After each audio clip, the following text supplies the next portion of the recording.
Item ಯಾವುದೇ ಇರಲಿ try ಮಾಡಿ ಆಚಿ ಚಿಕನ್ ಮಸಾಲಾ. ಕೋಗಿಲು ಲೇಔಟ್ ನಿರಾಶ್ರಿತರಿಗೆ ಮನೆ ಸಿಗೋದು ಅನುಮಾನ ಎನ್ನಲಾಗ್ತಾ ಇದೆ. ಮನೆ ಕೊಡೋಕೆ ನೀತಿ ನಿಯಮ ಕಾನೂನು ತೊಡಕು ಅಡ್ಡಿಯಾಗ್ತಾ ಇದೆ. ರಾಜಕಾರಣಿಗಳ ಭರವಸೆಗೆ ಅಧಿಕಾರಿಗಳಿಂದ ಕಾನೂನು ಪಾಠವನ್ನ ಮಾಡಲಾಗ್ತಾ ಇದೆ. ಹಾಗಿದ್ರೆ ಕೋಗಿಲು ಲೇಔಟ್ ನಿರಾಶ್ರಿತರಿಗೆ ಮನೆ ಸಿಗೋದಿಲ್ವಾ ಎನ್ನುವ ಪ್ರಶ್ನೆ ಎದುರಾಗ್ತಾ ಇದೆ. ಕೋಗಿಲು ಲೇಔಟ್ ನಿರಾಶ್ರಿತರಿಗೆ ಮನೆ ಸಿಗೋದು ಅನುಮಾನ ಎನ್ನಲಾಗ್ತಾ ಇದೆ. ಮನೆ ಕೊಡೋಕೆ ನೀತಿ ನಿಯಮ ಕಾನೂನು ತೊಡಕು ಅಡ್ಡಿಯಾಗ್ತಾ ಇದೆ. ರಾಜಕಾರಣಿಗಳ ಭರವಸೆಗೆ ಅಧಿಕಾರಿಗಳಿಂದ ಈಗಾಗಲೇ ಕಾನೂನು ಪಾಠವನ್ನ ಮಾಡಲಾಗ್ತಾ ಇದೆ. ಹಾಗಿದ್ರೆ ಕೋಗಿಲು ಲೇಔಟ್ ನಿರಾಶ್ರಿತರಿಗೆ ಮನೆ ಸಿಗೋದಿಲ್ವಾ ಎನ್ನುವ ಪ್ರಶ್ನೆ ಕೂಡ ಎದುರಾಗ್ತಾ ಇದೆ. ನಿರಾಶ್ರಿತರಿಗೆ ಮನೆ ಸಿಗೋದು ಮುಗಿದ ಅಧ್ಯಾಯ ಆಯ್ತಾ? ಅವರಿಗೆ ಮನೆ ಸಿಗೋದಿಲ್ವಾ ಎನ್ನುವ ಪ್ರಶ್ನೆ ಎದುರಾಗ್ತಾ ಇದೆ. ರಾಜೀವ್ ಗಾಂಧಿ ವಸತಿ ಯೋಜನೆ ಕಚೇರಿಗೆ ಈ ಕಡತಗಳೇನಿದೆ ಅಂದ್ರೆ ಡಾಕ್ಯುಮೆಂಟ್ಸ್ ಏನಿದೆ ಅದು ಅಲ್ಲಿಗೆ ಮಾತ್ರ ಸೀಮಿತ ಆಯ್ತಾ? ಇವ್ರ್ಯಾರಿಗೂ ಕೂಡ ಮನೆ ಸಿಗೋದಿಲ್ವಾ? ಇದೆಲ್ಲ ಮುಗಿದ ಅಧ್ಯಾಯ ಆಯ್ತಾ ಎನ್ನುವ ಪ್ರಶ್ನೆ ಇದೇ ಸಂದರ್ಭದಲ್ಲಿ ಎದುರಾಗ್ತಾ ಇದೆ. ಕೋಗಿಲು ಲೇಔಟ್ ಪ್ರಕರಣ ಈಗಾಗಲೇ ರಾಜ್ಯದಾದ್ಯಂತ ಸಾಕಷ್ಟು ಸುದ್ದಿ ಮಾಡಿತ್ತು. ಈ ವಿಚಾರಕ್ಕೆ ಸಂಬಂಧಪಟ್ಟಂತೆ ಅಂದ್ರೆ ಕೆಲವು ಮನೆಗಳನ್ನ ತೆರವು ಮಾಡಲಾಗಿತ್ತು. ಘನತ್ಯಾಜ್ಯವಾರಿ ವಿಲೇವಾರಿ ಸ್ಥಳದಲ್ಲಿ ಮನೆಗಳನ್ನ ಅಕ್ರಮವಾಗಿ ಶೆಡ್ಗಳನ್ನ ಹಾಕಿಕೊಳ್ಳಲಾಗಿದೆ ಎನ್ನುವ ಆರೋಪ ಕೇಳಿ ಬಂದಿತ್ತು. ಆ ಹಿನ್ನೆಲೆಯಲ್ಲಿ ಸ್ವತಃ ಡಿಸಿಎಂ ಡಿಕೆ ಶಿವಕುಮಾರ್ ಅವರೇ ವಿಚಾರಕ್ಕೆ ಸಂಬಂಧಪಟ್ಟಂತೆ ಸ್ಪಷ್ಟನೆಯನ್ನ ನೀಡಿದ್ರು. ಜೆಸಿಪಿಗಳ ಮುಖಾಂತರ ಮನೆಗಳನ್ನ ತೆರವು ಮಾಡಲಾಗಿತ್ತು. ಇನ್ನು ಈ ವಿಚಾರಕ್ಕೆ ಸಂಬಂಧಪಟ್ಟಂತೆ ಈಗಾಗಲೇ ಕೇರಳ ಸಿಎಂ ಕೂಡ ರಿಯಾಕ್ಟ್ ಮಾಡಿ ಕರ್ನಾಟಕದಲ್ಲಿ ಬುಲ್ಡೋಜರ್ ಆಡಳಿತವನ್ನು ನಡೆಸಲಾಗ್ತಾ ಇದೆ. ಏಕಾಏಕಿ ಮನೆಗಳನ್ನ ತೆರವು ಮಾಡಿದ್ದಾರೆ. ಹೆಣ್ಮಕ್ಳು ಎಲ್ಲರೂ ಕೂಡ ಇದ್ದಾರೆ, ಮಕ್ಕಳು ಹೆಂಗಸರು ಎಲ್ಲರೂ ಕೂಡ ಇದ್ದಾರೆ. ರಾತ್ರೋರಾತ್ರಿ ಈ ರೀತಿ ತೆರವು ಮಾಡೋದ್ರಿಂದ ಏನು ಮಾಡಬೇಕು ಅವರು ಅಂತ ಹೇಳಿ ಪ್ರಶ್ನೆ ಮಾಡಿದ್ರು. ರಾಜೀವ್ ಗಾಂಧಿ ವಸತಿ ಯೋಜನೆಯಡಿ 245 ಅರ್ಜಿ ಸಲ್ಲಿಕೆಯಾಗಿತ್ತು. ಮೊದಲ ಹಂತದಲ್ಲಿ 26 ಅರ್ಜಿ ಅಂತಿಮ ಮಾಡಿತು ಸರ್ಕಾರ. ಈಗಾಗಲೇ 26 ಅರ್ಜಿಗಳನ್ನ ಅಂತಿಮ ಮಾಡಿತ್ತು. ಅಂದ್ರೆ ಇವರಿಗೆ ಮನೆಗಳನ್ನ ಕೊಡಬೇಕು ಅಂತ ಹೇಳಿ ಫೈನಲ್ ಮಾಡಿತ್ತು. 26 ಅರ್ಜಿಯಲ್ಲೂ ಕೂಡ ಇನ್ನೂ ಕೂಡ ಯಾರು ಫೈನಲ್ ಆಗಿಲ್ಲ. ಯಾರೊಬ್ರು ಕೂಡ ಇದುವರೆಗೂ ಅರ್ಜಿಯನ್ನ ಸಲ್ಲಿಸಿಲ್ಲ. ಮಾಹಿತಿ ಪ್ರಕಾರ ಮನೆ ಪಡೆಯೋದಕ್ಕೆ ಯಾರು ಕೂಡ ಅರ್ಹರಲ್ಲ ಎನ್ನಲಾಗ್ತಾ ಇದೆ. ಮನೆ ಕೊಡಕ್ಕೆ ಆಗಲ್ಲ ಅಂತ ಸಿಎಂ ಸಿದ್ದರಾಮಯ್ಯನವರಿಗೆ ಅಧಿಕಾರಿಗಳು ತಿಳಿಸಿದ್ದಾರೆ. ಕಾನೂನು ತೊಡಕಾಗುತ್ತೆ ಅಂತ ಅಧಿಕಾರಿಗಳಿಂದ ಮನವರಿಕೆಯನ್ನ ಮಾಡಿಸಲಾಗಿದೆ.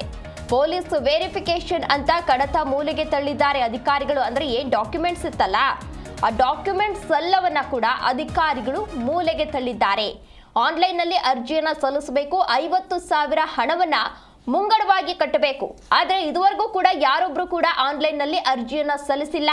ನಿಯಮಗಳನ್ನ ಫಾಲೋ ಮಾಡಿದ್ರೆ ಮಾತ್ರ ಮನೆ ಸಿಗುತ್ತೆ. ಯಾರೊಬ್ರು ಕೂಡ ಇಲ್ಲಿ ಮನೆ ಪಡೆಯೋಕೆ ಅರ್ಹರಲ್ಲ. ಏನು ರೂಲ್ಸ್ ಇದೆ ಅದನ್ನ ಯಾರು ಕೂಡ ಫಾಲೋ ಮಾಡಿಲ್ಲ ಅಂತ ಹೇಳಿ ಅಧಿಕಾರಿಗಳು ತಿಳಿಸ್ತಾ ಇದ್ದಾರೆ. ಹೀಗಾಗಿ ಕೋಗಿಲು ಲೇಔಟ್ ನಿರಾಶ್ರಿತರಿಗೆ ರಾಜೀವ್ ಗಾಂಧಿ ವಸತಿ ಯೋಜನೆಯಿಂದ ಮನೆಗಳು ಸಿಗಲ್ವಾ ಎನ್ನುವ ಪ್ರಶ್ನೆ ಎದುರಾಗ್ತಾ ಇದೆ.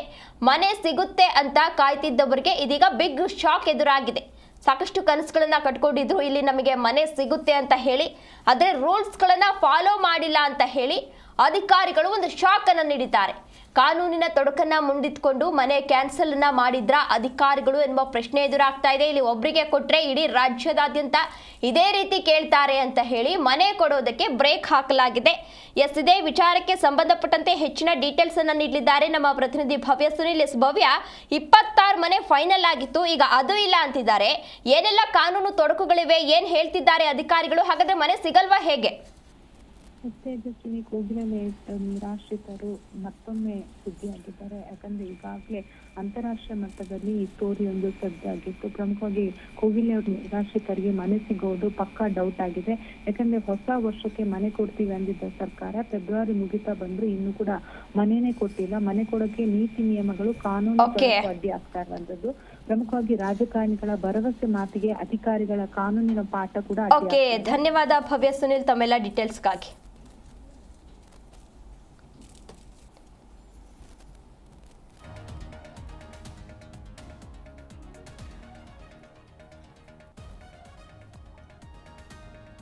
ಏನು ಅಧಿಕಾರಿಗಳು ಈ ರೀತಿಯಾದ ವಾದವನ್ನ ಕೂಡ ಮಾಡ್ತಾ ಇದ್ದಾರೆ. ಯಾರು ಕೂಡ ರೂಲ್ಸ್ ಅನ್ನ ಫಾಲೋ ಮಾಡಿಲ್ಲ, ಹಾಗಾಗಿ ಮನೆಯನ್ನ ಕೊಡ್ಲಿಕ್ಕೆ ಸಾಧ್ಯ ಆಗ್ತಿಲ್ಲ ಅಂತ ಹೇಳಿ ಅಧಿಕಾರಿಗಳು ಕೂಡ ತಿಳಿಸಿರುವಂತದ್ದು.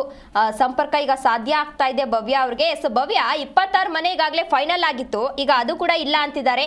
ಏನೆಲ್ಲ ಕಾನೂನು ತೊಡಕುಗಳಿವೆ, ಏನ್ ಹೇಳ್ತಿದ್ದಾರೆ ಅಧಿಕಾರಿಗಳು? ಮನೆ ಸಿಗಲ್ವಾ ಹೇಗೆ? ತೇಜಸ್ವಿನಿ ಸುಮಾರು 245 ಮಂದಿಗೆ ಮನೆಗಾಗಿ ಅರ್ಜಿಯನ್ನ ಕೂಡ ಸಲ್ಲಿಸಿದ್ರು. ಮೊದಲ ಹಂತದಲ್ಲಿ 26 ಅರ್ಜಿ ಅಂತಿಮವಾಗಿತ್ತು. ಈಗ 26 ಅರ್ಜಿಯಲ್ಲಿ ಇನ್ನೂ ಕೂಡ ಯಾರು ಫೈನಲ್ ಆಗಿಲ್ಲ. ಲಭ್ಯವಾಗಿರುವ ಮಾಹಿತಿ ಪ್ರಕಾರ ಮನೆ ಪಡೆಯೋಕೆ ಅಲ್ಲಿ ಯಾರು ಅರ್ಹರಲ್ಲ ಅನ್ನೋದು ಕೂಡ ಇಲ್ಲಿ ಸ್ಪಷ್ಟವಾಗಿರುವಂತದ್ದು. ಅಲ್ಲಿ ಒಬ್ರಿಗೆ ಕೊಟ್ಟರೆ ಮುಂದಿನ ದಿನಗಳಲ್ಲಿ ಕಾನೂನು ತೊಡಕಾಗುತ್ತೆ ಅಂತ ಅಧಿಕಾರಿಗಳಿಗೆ ಸದ್ಯ ಮನವರಿಕೆ ಆಗಿದೆ. ಹೀಗಾಗಿ ರಾಜೀವ್ ಗಾಂಧಿ ವಸತಿ ಯೋಜನೆ ಕಚೇರಿಗೆ ಮಾತ್ರ ಈಗ ಕಡತ ಸೀಮಿತವಾಗಿರುವಂತದ್ದು. ಯಾಕಂದ್ರೆ ಇಲ್ಲಿ ಪೊಲೀಸ್ ವೆರಿಫಿಕೇಶನ್ ಅಂತ ಕಡತವನ್ನ ರಾಜೀವ್ ಗಾಂಧಿ ವಸತಿ ಯೋಜನೆ ಅಧಿಕಾರಿಗಳು ಪಡೆದು ವೆರಿಫಿಕೇಶನ್ ಮಾಡಿದಾಗ ಸರಿಯಾದ ರೀತಿ ಡಾಕ್ಯುಮೆಂಟ್ಸ್ ಇಲ್ಲದೆ ಇರೋದು ಕೂಡ ಇಲ್ಲಿ ಸ್ಪಷ್ಟವಾಗಿರುವಂತದ್ದು. ಮತ್ತೊಂದು ಕಡೆ ಕೋಗಿಲ ಲೇಔಟ್ ನ ನಿರಾಶ್ರಿತರು ರಾಜೀವ್ ಗಾಂಧಿ ವಸತಿ ಅಡಿಯಲ್ಲಿ ಕೆಲವರು ಅರ್ಜಿಯನ್ನ ಸಲ್ಲಿಸಬೇಕಿತ್ತು. ಆದ್ರೆ ಇನ್ನೂ ಕೂಡ ಅರ್ಜಿಯನ್ನ ಸಲ್ಲಿಸಿಲ್ಲ. ಒಂದು ವೇಳೆ ಅರ್ಜಿಯನ್ನ ಸಲ್ಲಿಸಬೇಕಾದ್ರೂ ಮುಂಗಡವಾಗಿ 50,000 ಹಣವನ್ನ ಕಟ್ಟಬೇಕಾಗುತ್ತೆ. ಆದರೆ ಇದುವರೆಗೆ ಯಾರೊಬ್ಬರು ಕೂಡ ಆನ್ಲೈನ್ ಅಲ್ಲಿ ಅರ್ಜಿಯನ್ನು ಕೂಡ ಸಲ್ಲಿಸಿಲ್ಲ, ಹಣವನ್ನು ಕೂಡ ಕಟ್ಟಿಲ್ಲ. ಅಂದ್ರೆ ನಿಯಮಗಳನ್ನ ಫಾಲೋ ಮಾಡಿದ್ರೆ ಯಾರೊಬ್ರು ಕೂಡ ಅಲ್ಲಿ ಮನೆ ಪಡೆಯೋಕೆ ಅರ್ಹರಲ್ಲ ಅನ್ನೋದು ಕೂಡ ಸ್ಪಷ್ಟವಾಗಿ ಗೊತ್ತಾಗ್ತಾ ಇರುವಂತದ್ದು. ಯಾಕಂದ್ರೆ ಇದರ ಬಗ್ಗೆ ಬಿಜೆಪಿ ನಾಯಕರು ಕೂಡ ಬಹಳಷ್ಟು ಒಂದು ಟೀಕೆಗಳನ್ನ ವ್ಯಕ್ತಪಡಿಸಿದ್ರು. ಎಲ್ಲಿಂದೋ ಬಂದು ಗೂಳೆಹಡ್ಡು ಇಲ್ಲಿ ಬಂದು ನೆಲೆಸ್ತಾ ಇದ್ದಾರೆ. ಸೊ ಇವ್ರ ಹತ್ರ ಸರಿಯಾದ ಆಧಾರ್ ಕಾರ್ಡ್ ಇಲ್ಲ, ಪ್ಯಾನ್ ಕಾರ್ಡ್ ಇಲ್ಲ, ಹಾಗೇನೆ ವೋಟ್ಗಾಗಿ ಇವ್ರನ್ನ ಕರೆತಂದು ಇಲ್ಲಿ ಇರಿಸಲಾಗಿತ್ತು ಅನ್ನೋ ಆರೋಪವನ್ನ ಕೂಡ ಮಾಡ್ತಾ ಇದ್ರು. ಸದ್ಯ ಇದೀಗ ಇಡೀ ರಾಜ್ಯಾದ್ಯಂತ ಇದೇ ರೀತಿ ಬಹುತೇಕವಾಗಿ ಚರ್ಚೆಗಳು ಕೂಡ ನಡೀತಾ ಇತ್ತು. ಸದ್ಯ ಹಾಗಾದ್ರೆ ಕೋಗಿಲೆ ಲೇಔಟ್ ಅಲ್ಲಿರುವಂತಹ ನಿರಾಶ್ರಿತರಿಗೆ ಮನೆ ಸಿಗುತ್ತೋ ಸಿಗಲ್ವಾ ಅನ್ನೋ ಡೌಟ್ ಕೂಡ ಇಲ್ಲಿ ಇರುವಂತದ್ದು. ಯಾಕಂದ್ರೆ 245 ಮಂದಿ ಮನೆಗಾಗಿ ಮೊದಲು ಅಂದ್ರೆ ಡೆಮಾಲಿಷ್ ಮಾಡಿದಾಗ ಅರ್ಜಿಯನ್ನ ಸಲ್ಲಿಕೆ ಮಾಡಿದ್ರು. ಮೊದಲ ಹಂತದಲ್ಲಿ 26 ಮಂದಿಗೆ ಕೊಡಬಹುದು ಅನ್ನೋದು ಕೂಡ ಅಂತಿಮವಾಗಿತ್ತು.